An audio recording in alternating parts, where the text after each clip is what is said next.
ทุกท่านฮู้หรือบ่ว่าเป็นหยังคนรวยจึงเฮ็ดประกันโดยเฉพาะแล้วอยู่ประเทศเจริญนักธุรกิจที่มีชื่อเสียงเว้าเรื่องเงินนี่เขาเจ้ามีจำนวนมหาศาลอยู่แล้วแต่เป็นหยังเขาเจ้าจึงเฮ็ดประกันชีวิตอยู่การวางแผนเฮ็ดประกันชีวิตของเขาเจ้าน่ะบ่ได้หวังอย่างเดียวว่าให้ประกันนี้คุ้มครองแต่มันเป็นการวางแผนการเงินของเขาเจ้าอย่างเป็นระบบนั่นเองเงินส่วนลงทุนเขาเจ้าเอาลงทุน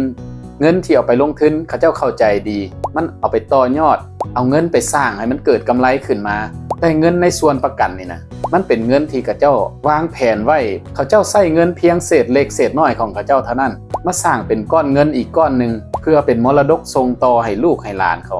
หากมือใดมือหนึ่งที่เขาเจ้าบ่อยู่แล้วเงินในห่วงของประกันนี่ก็จะถูกส่งมอบไปให้ลูกหลานของเขาเจ้าบ่ให้ลำบากบ่ให้ยุ่งยากอันนี้คือการวางแผนอย่างเป็นระบบของคนที่ว่ามีเงินอยู่แล้วเป็นอย่างต้องมาเข้าประกันนะ